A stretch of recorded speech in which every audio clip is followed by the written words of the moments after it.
Welcome to the Collide Kids podcast, hosted by Christen Clark. This is a show for kids and families. You are going to meet new people and have fun while you listen. Let's do it!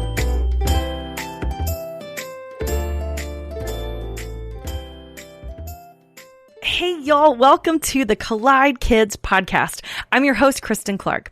The Collide Kids podcast is a show for kids and families where we learn together how life and faith collide. I am so happy that you are here today. Thank you so much for listening and spending this time with me. If this is your first time listening, I just want to say welcome. I'm so glad you're here and checking this out. Be sure to listen to the end of every episode. That's where we have the kids only segment where kids just like you get to be on the podcast. Well, I don't know about where you live, but where I live here in Georgia, the leaves on the trees are starting to turn colors, and it is so beautiful and so much fun to know that the cooler weather is on its way because it's been pretty hot. So I thought I would share a couple of fall jokes for you today. Are you ready? Are you ready for a couple of jokes? Because you know I love jokes. So here are a few fall jokes that you can share with your friends and family. All right, here's the first one. Why did the tree decide to start taking art classes? Because she wanted to branch out. Is it bad if you laugh at your own jokes? Okay. Here's one. How do leaves get from place to place? With automobiles. Automobiles. That was a bad one. Here's one. Why did the Scarecrow win a Nobel Prize? Why did the Scarecrow win a Nobel Prize? Well, it's because he was outstanding in his field. Get it? He was standing in his field. Okay, last one. Here's the last one. Why did the tree laugh? Because it heard a corny joke. Get it? Acorn. It heard an acorny joke. Okay, that's all I got. Those are the jokes for today, but I thought they were pretty funny.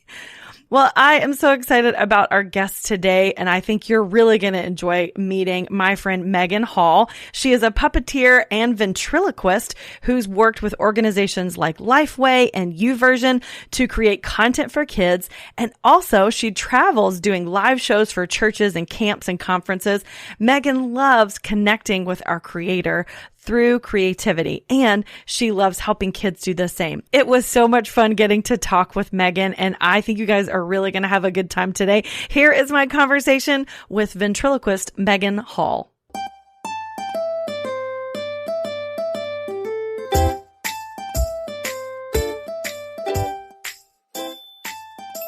Well, Maegan, this is so great to have you on the Collide Kids podcast today. Thank you. I am beyond stoked to be here, truly. Yes. And it's so fun. We were talking a little bit earlier about your daughter. I actually met her first before I met you because we were at a conference and she was your little helper at your booth at the conference. Honestly, she's such a rock star. I really should pay her. She was standing in my booth handing out flyers. She was like barely 3. Yeah. Yeah. She's just this little thing. She's like, here you go. It's a secret weapon because it's easy to turn down a full-grown woman dressed in too much color. But like when it's a tiny little person, yeah, you can't say no to that. That's true. That's true. It's diabolical. That's right. That's very smart. Very smart on your part. Well, would you just introduce yourself and tell us a little bit about who you are and what you do? Yeah. My name is Maegan Hall, and I lumped what I do into saying that I'm a creative communicator because I've done so many things over the course of my life, but primarily I'm a puppeteer ventriloquist. And I love doing that. But ultimately, I just really love exploring and using creative means to point people back to our creator. I love the creativity of God, and it's been such a joy to explore that with him in my life. That is so cool. And I'm a huge fan of America's Got Talent and all the ventriloquists that they have on there. Yeah. So I don't feel like I'm an expert in ventriloquism. No, that's it. That's actually all it takes. Oh. If you watch America's Got Talent, you know all there is to know. I'm ready. Yeah, so I'm ready to talk about that with you for sure. But before we do that, because this is a show for kids, we always like to start out with a joke where I make you tell a joke. I don't tell a joke. You get to tell me your best joke. What have you got for us? Okay. I know I already told you this, but I am sort of nervous about this. I am sweating. I hope this is a good joke. I have a backup joke, but Okay. the backup is not as good as the first one. So I'll be honest, it'll be downhill from Okay. there. Okay. Where does the general keep his armies? Where does the general keep his armies? I don't know. In his sleeveys. That's a good one. Okay. Whew, In phew, his that is sleeveys. a load off my back. He keeps his armies in his sleeveys. He keeps his That's it. The rest of it is smooth sailing. I know, man. That's a good one. That's a good one. I like Okay, it. good. Very good. Very good. Do you want to tell your backup joke just since you already like kind of left it hanging? I don't want to leave the listeners wanting more. It's not as good. I like the weird jokes. Okay. What is red and bad for your teeth? I feel like there's a lot of things that are red and bad for your teeth. I don't know. A brick. All the dentists nodded their head. That's correct. Bricks are bad. That was my husband's vote. He was like, yeah, that one's good. I like that. I like that. Those were both great jokes. Good job. Good job. Phew. You made it. All right. I'm happy to be here. Hardest part of the show is over. Yeah, the sleep lost over that. It is funny to me. I told you this earlier. It is funny to me that a lot of the adults that I have on my show, that's the part they're the most nervous about is the joke. Yeah. Yeah. And it used to stress me out at like whatever season of my life. If someone was like, you got a joke, it's like the pressure Oh, yeah. to, I don't know, to like immediately be funny. Yeah. But if you have a good go-to, I think that's really important for all the kids out there. Yeah. It's very important you have like a go-to joke. Yep. That's good. I love asking kids jokes too, because they have really good senses of humor. Yes, they do. And they like to make them up. They like to make up jokes. Yeah. Yeah. I will never forget my sister's joke that was sort of dark whenever I have a lot of siblings, but she would like just cry laughing every time she told this joke. And she was like 6 years old. She was like, or how did the princess die? Oh. And first off, I'm like, again, this is a heavy joke. How did she die? I don't know. Because she fell off the North Tower. And then cue just the like rolling, laughing, like I still to this day, I'm like, I don't understand the logic of that joke, but her response to it, her joy found in that joke. There you go. Was everything. But it is true. Like I'm like that. And I think, and my dad is like this too, where you start laughing before you can deliver the punchline. Then you're like, oh, and then the person was like, that wasn't as funny as you thought it was. Yeah. But I get that But a lot. somehow that in itself makes it funny. That's why watching bloopers is so funny, because watching other people laugh is amazing. The joy is contagious. That's my favorite part of like the Toy Story and Pixar movies is the bloopers at the end. That's truly the best. Yes, honestly. And they're so quotable. I think about them all the time. Like I can't look at a roll of tape without imagining like Woody sinking into the roll of tape and then getting up and the tape still being stuck on his bottom. Yes. So good. Niche references. So you just said you had a lot of siblings. How many do you have? 9 brothers and sisters. There were 10 of us. Wow. Yeah. And I was the oldest. Okay. So I always teased them. Like mom and dad just thought that I was so awesome that they tried to have as many as possible. That's what it is. They're like, we need more Megan.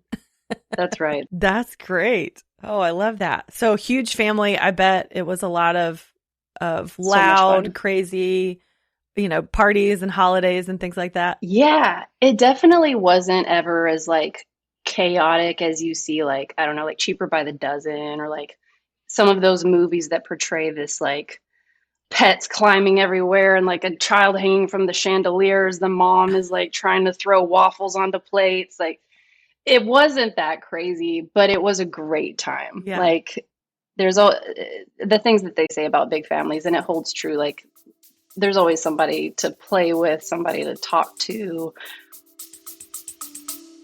We'll be right back after this.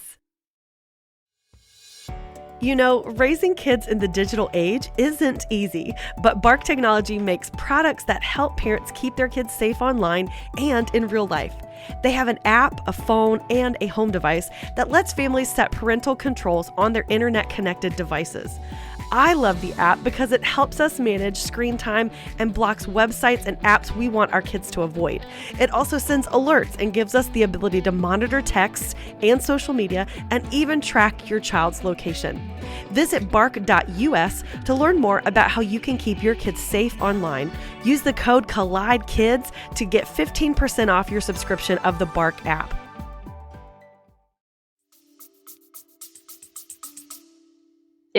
I look back on that season of us all living there at the same time. Like, it was just such a sweet time. Being a big sister to all of them is like one of the honors of my life. I love them. That's so cool. Yeah, I love that. And I do love those movies with the big families because you think like, I wonder what that's like, you know? Yeah. And I'm always like, I don't really know what it's like to just have two, but yeah. Well, I have that. I have two. I have a brother and sisters. There's three of us. So, and I'm the oldest also. So I feel like okay, we're sort of like the third parent, you know, like we have to weigh in on the discipline and the education and the meals. Totally. It's sort of like like if you can keep it contained within the sibling group and like not have to go to the higher ups. Right. There you go. Being the parents, like you feel like you win. You're like, mom and dad, like we can deal with this in-house. Right. Let's not take it to the executive level. Let's just not yet. HR. Let's do it in HR. Let's try to do it internally. That's right. So good. Yeah. Okay. So tell me about how did your big family like weigh into how you got started in being a puppeteer? Yes. Okay. It's a big family, 10 kids. My parents started in children's ministry. My dad transitioned to big people pastor when I was 12, but so they were my parents in ministry, and we homeschooled, of course. So, but because my parents' background was children's ministry, they both came from, my mom was a puppeteer, my dad was a ventriloquist. And that's another like really cool part of my story, that the way that my dad's parents got saved, my grandma, his mom got saved as a grown-up at a VBS because someone knocked on her door, invited them to their church's VBS. They showed up when my dad was like 3 years old, and that's how my grandma came to know Jesus. Wow. And got really excited about Jesus and kids and introducing them to Jesus. So she's the first one in my family who picked up puppets to communicate in a creative way about Jesus and who he is. And so my dad grew up in that, and then I got to grow up in that. And yeah, I grew up around puppets. Both of my parents did it. And my parents did children's ministry, so they were on staff at churches, but then also kind of in between things, we would travel and do camps. And it was a really fun way to grow up whenever I was younger. And yeah, when I was 9 years old, I went to him and said, like, I want to do ventriloquism. I want to learn this, like, for real. I got serious about it. Nice. I'd always played, you know, right. But when I was 9, I like to say I got serious. And so he sat me down and kind of like went through notes with me and taught me the basics. And yeah, from there I was hooked. I felt called to children's ministry myself whenever I was like 10 years old. So not long after that. And from that point on, I really pursued that. Like, it was my sport. Puppetry, ventriloquism. I did competitions. I went all in. It's like a very homeschooled kind of sport, but you know. But I really did. I went all in with the intention and kind of knowing I wanted it to be the best that it could be. If I was going to be communicating the truth of Jesus, I wanted it to shine bright. Matthew 5:16 was like my favorite verse when I was a kid. What does that verse say? That is, let your light so shine before men that they may see your good works and glorify your Father in heaven. Mm-hmm. And of course, my kid logic was like, well, if good works glorify God, then my good works are going to be the best works that I can make. Which there's like a little bit of truth to that, but also, kids, less focus on us, right? More focus on God, because God can work through anything. That's exactly right. But yeah, I love puppets. Sometimes they get a bad rap, but that's because when they're done badly, they're terrifying. Yes. I have to admit to you, I'm not a huge fan of puppets. That's okay. I like them sometimes. I like when they're funny. I don't like when they sing in a chorus. But you watch America's Got Talent. I do. And they always sing. They do. And it's not my favorite part. But when they're like making fun of the audience or interacting in funny ways, I can get into that. But I think it's almost like when I was in youth group or like maybe in middle school, we did some like backyard Bible clubs and we did some puppet things. And so maybe that's why I don't like it. It's because of participating before and then being like, I really don't like this. So tell me why you love puppets. Convince me I should like puppets. Oh, interesting. Okay. No one ever says this. They just think to themselves, I don't really like puppets. And then we don't hang out, you know? Yeah. I want to know. I want to know. Thank you for this opportunity.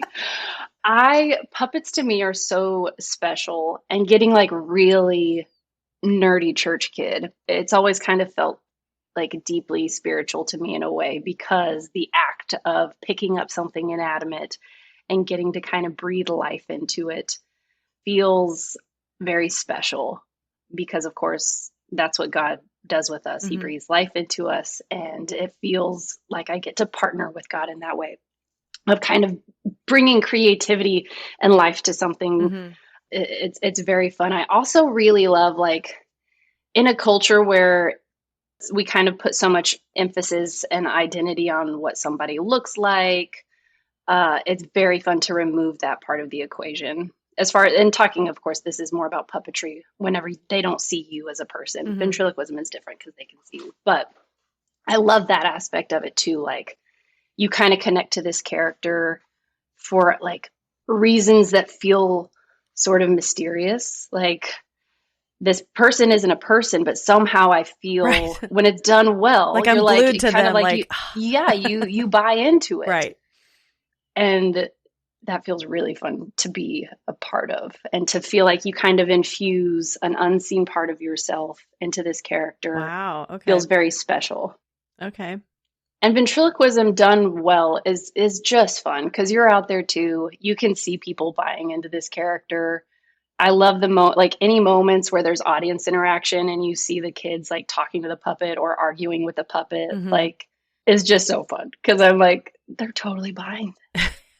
Even the moms and dads sometimes, you know, it's like, that's right. And they'll come up to me afterwards and like, hey, can you tell the puppet such and such? Tell Jesse I thought he was really funny. Tell Ernest his jokes weren't very good. Whatever. Nice. And I'm always just like, I got you. I'll tell him. Let him know. And I love that. It's so fun that you get to suspend reality and just kind of like pretend together. You get to engage in this like game of pretend that doesn't feel so hard. Because I'm sure as a mom, you recognize this. And I remember as a kid thinking, I'm never going to be one of those grown-ups that seem to really struggle playing pretend. Yeah. And then you get to be a grown-up and your kid is like, Mommy, play pretend with me. And sometimes it feels so hard. Yeah, that's true. You know, you're like, we've been doing this for 2 hours, surely. And it's been 5 minutes. Right. Yes. And so I think puppetry done well kind of invites you into that. And it just feels easy. Yeah. When it's done well. I like that. And I feel very similar. Like, if ever I'm in a musical or a theater production where I get to play a different character, I like that, you know, like, I'm not an evil person, but I kind of like being the villain, or, you know, the person that's real sassy or real like ferocious, because that's not who I am, but I get to put myself into that and kind of live that out. And it's like ultimate pretend. You get to participate in story. Yeah. And this like grand telling of a story. And that feels so fun. Yes. For sure. Also, I know that that's like not what this interview is here for, but I really do want to hear more about you playing a villain.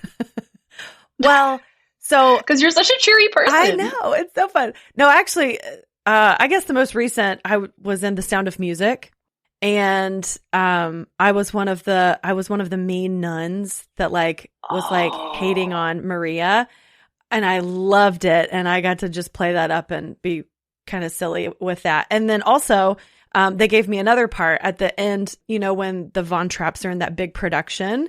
And there's like the first, second, and third place winners.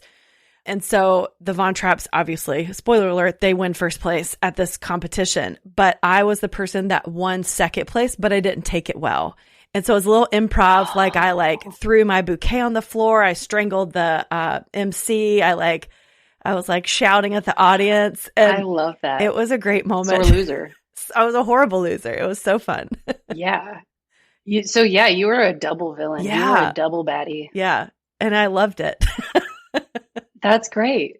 So, okay. So tell me about, you do puppeteering. This is your job. Like you're a ventriloquist and a puppeteer. So you go around and perform these shows. So tell me a little bit about what your shows are like.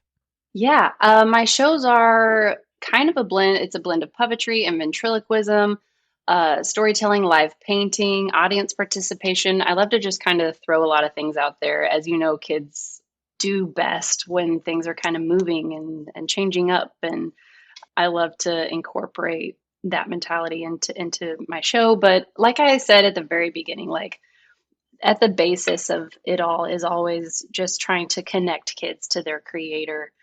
So a lot of times I'll talk about things like, how do we hear the voice of God?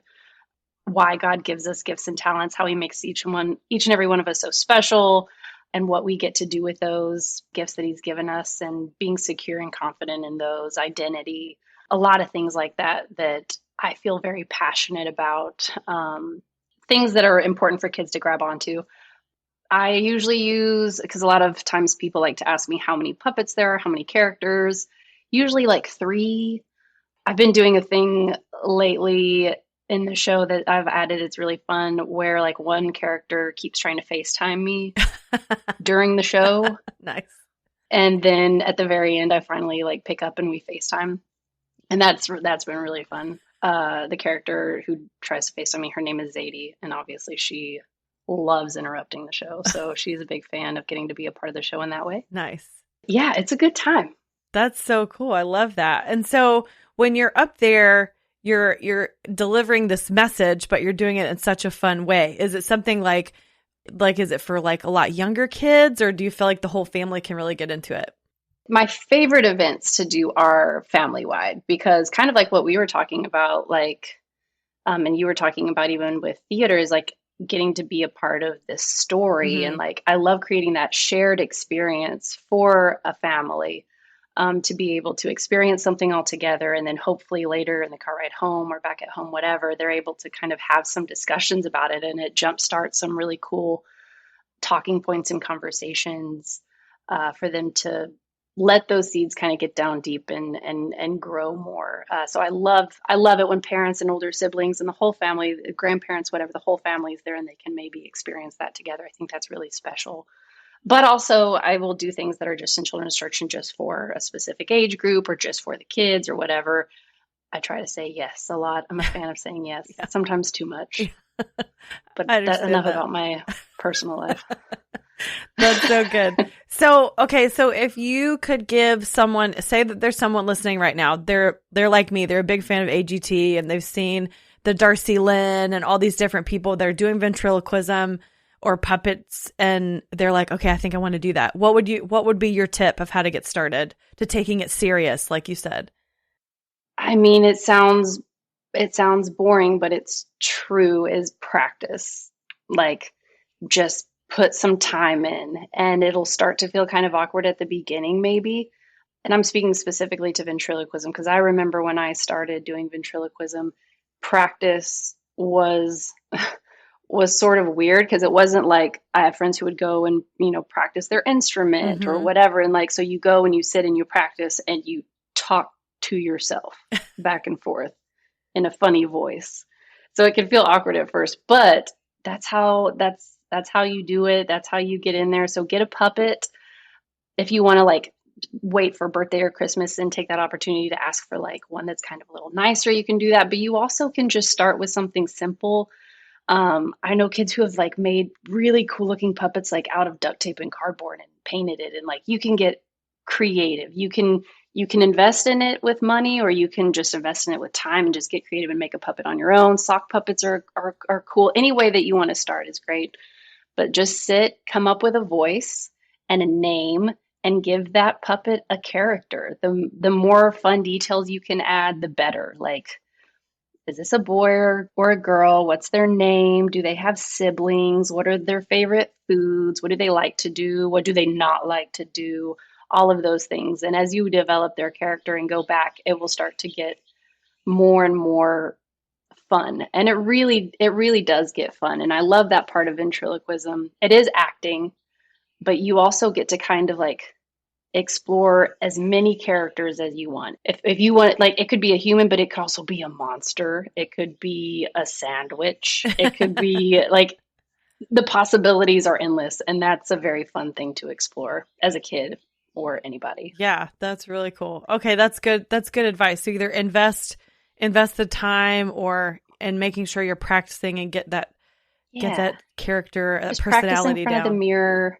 Yeah. And lip control and all of those little things. Like, I could get into the weeds with this, but you can easily look online and find resources to teach you like all of I won't take the time to do that right now, but I could, but we'd be here a long time because once you get me going, I can't stop.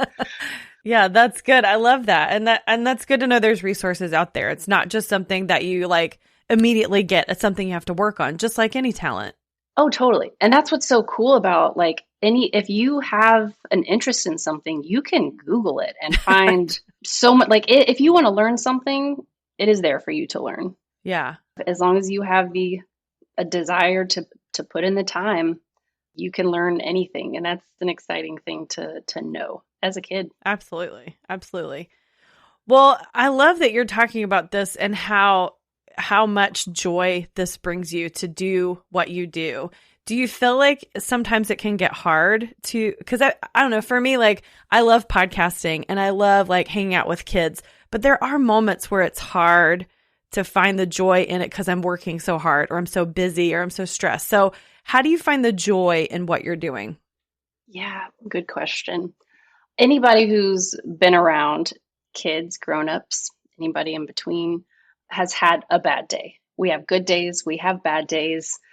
And whenever I was much younger, it's very easy to think like you have joy on good days, but bad days kind of take the joy away. That's what it feels like.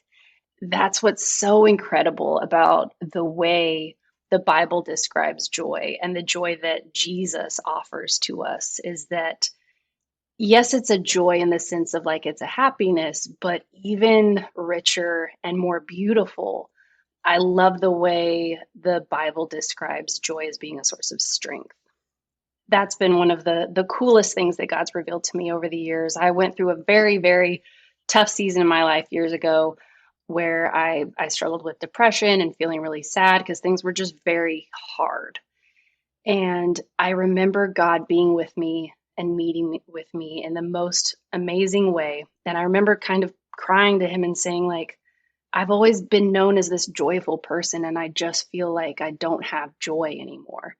And I remember God speaking to my heart and saying, I am reshaping your joy, and it's going to look a lot more like strength.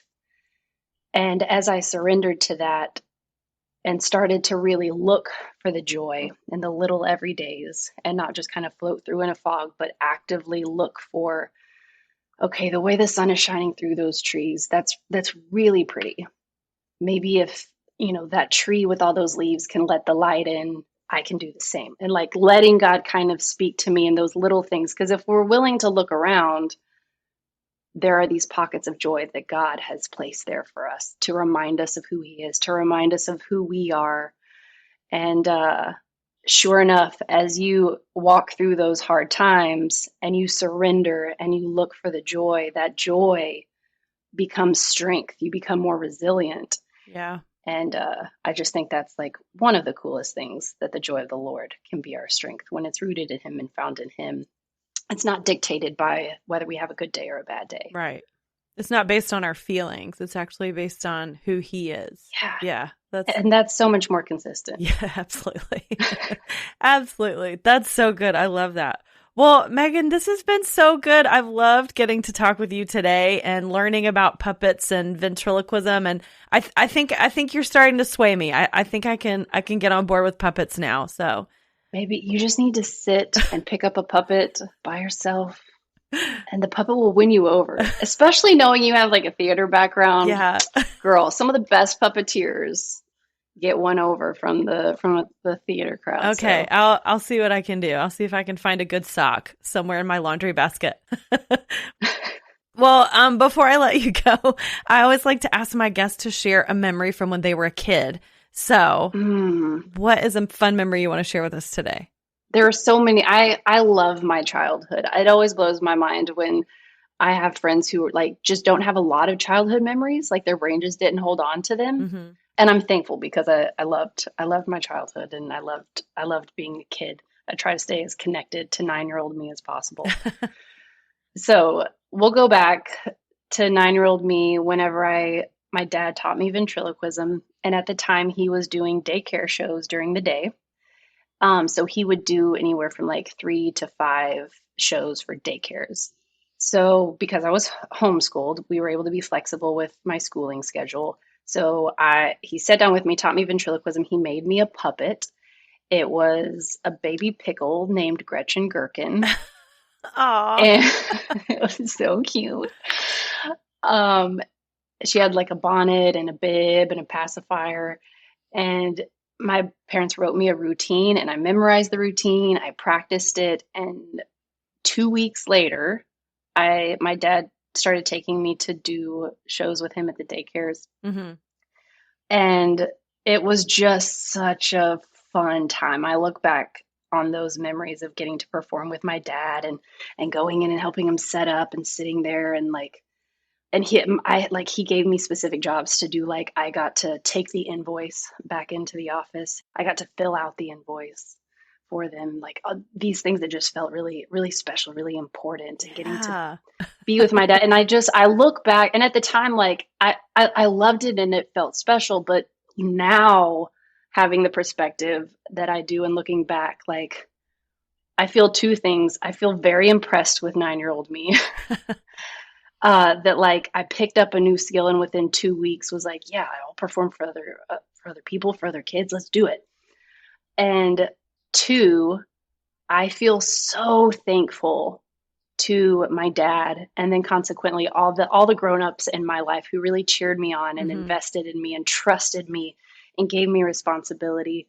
And so one of the things that I wanted to make sure that I touched on today, the ending and kind of moral of that memory, is that if you're a kid, yeah, that kind of sense of fearlessness and confidence is a gift that God has given you. If you have the desire and drive to try something new and go for it. If God gives you an opportunity, like I love to give God my yes. And you do have to learn boundaries as you get older, but it is a joy to see what God will do with your yes and the doors he will open and the opportunities he gives you. Life is a treasure hunt with Jesus. He's placed things all throughout your life that will remind you of his goodness and the goodness that he's placed in you. And so go for it. If you want to explore something, if you want to try something new, go for it. And grown-ups, don't underestimate your encouragement and your time invested in letting kids do something, whether they do it well at first or not. It's such a gift. I just feel so incredibly grateful when I look back over the course of my life that grown-ups trusted me the way that they did with the opportunities that they did. Yeah, that's so good. Yeah. Yeah. And I love that you said that you give God your yes and see what he does with it, because he does amazing things, more than we can imagine. Yeah, totally. That's one of my favorite Bible verses, that God has a bigger imagination than we do. So his thoughts are higher than ours. His thoughts are better than ours. And so just to imagine if you're a super creative, imaginative person, just to know that God created that in you and he is so much more. And so he can do amazing things through that. So I love that verse too. I remember as a kid because kids really have like no limits to their imagination. Right. And I remember being a kid and being like, that feels like, is that true? Like, can God dream bigger than me? Right. Because I feel like I have a pretty good imagination. But if God can like out imagine me, whoa, like buckle up. This is gonna be good. That's so true. So true. Well, tell our listeners where they can find you and find out more about what you do. I live in Tennessee. No, I'm just kidding. Knock on your door. I'll give you my home address. Yeah, you can go to Maegan's World. My name is spelled kind of funny. May, Maegan. So that's how you spell my first name, Maegan. Maegansworld.com is my website. And then on Instagram and Facebook, it's at Maegan's World, and Facebook is, I think, just facebook.com/Maegan's World. So I'm on those places, working on a YouTube channel, hopefully soonish. Would love to get some more videos out there for kids to be able to watch. Nice. So you can keep an eye out for that. But yeah, in the meantime, those are the places that I sometimes hang out. Yeah, I love that. And if you hear that Maegan is coming to your church or to your daycare or your school, go check her out. I don't do daycares anymore. Bummer. Wow. I know. I retired when I was like 10. Okay. Well, definitely go check out her show. It sounds awesome, and I can't wait to see it live myself. So that'll be so fun. Thank you, Kristen. Yeah, thank you for being on the show today. This was so fun. Yeah, absolutely, Kristen. Thank you.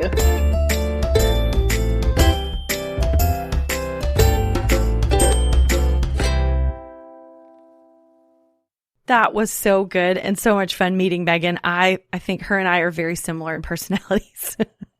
And I loved all the things she shared with us today. I love that she said that when she was 9 was when she really got serious about being a puppeteer and a ventriloquist and really wanted to learn more about it.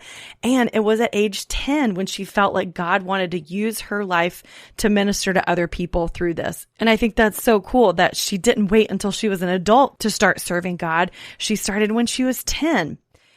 I love when she said how she associates puppetry to how God breathes life and creativity into us. And when she was talking about struggling to find her joy, she heard God say, I am reshaping your joy, and it's going to look a lot more like strength.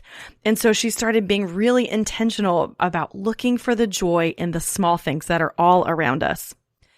She also said we need to give God our yes and then see what he will do with it. God is so creative and so amazing. He has a plan for your life that you cannot even imagine. So just give God your yes, surrender to him, and he will do amazing things.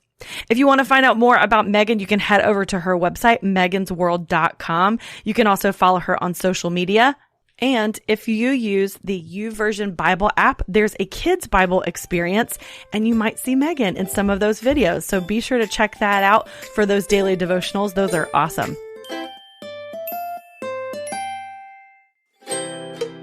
Well, now it's time for the kids only segment. This is the part of the show where you get to be on the podcast. So here is a song from Dove and Tori. Zippity-doo-dah, zippity-yay. My, oh my, what a wonderful day. Plenty of sunshine headed my way. Zippity-doo-dah, zippity-yay. Mr. Bluebird on my shoulder. It's the truth, it's the truth. Everything is satisfactory. Zippity-doo-dah, zippity-yay. Wonderful feelings, wonderful day. Yes, sir. Yes, sir. Oh, I love that. Great job, Dove and Tori. That was so good. Hey, if you would like to be on the Collide Kids podcast just like Dove and Tori were and sing your favorite song or tell me a joke or your favorite Bible verse, you can head over to my website, collidekidspodcast.com, and click the tab at the top that says Kids Only. You can also send it to me through social media because I'm on Facebook at the Collide Kids Podcast or on Instagram at Collide Kids Pod, and I would love for you to follow me there.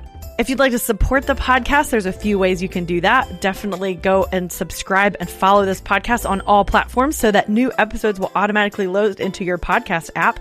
And be sure to leave a rating and a review. You can also share this episode with friends and family and tell them why you like to listen. And anytime you think about it, I always appreciate your prayer support as well. Well, I hope you guys have an amazing week, and I hope you guys get to do something fun with your family. Maybe go apple picking. That's what my family did a few weeks ago, and it was so great, and I still have lots of apples at my house, which is a good thing. Well, in case no one has told you today, I would love to be the first to remind you that God loves you so much. Thanks for listening. You don't have to go very far looking for bad news because somehow it just finds you. So finding peace in the chaos can be really difficult, but it doesn't have to be because the River mobile app exists. The River is a Christian music radio station dedicated to playing music to help you get through life's toughest moments or life's happiest moments and everywhere in between. And all from artists who love Jesus and are real people just like you. Listening is easy. You can download it wherever you get apps from. Just search 1049 The River or listen online at riverradio.com. And know that The River is proud to partner with the Collide Kids podcast.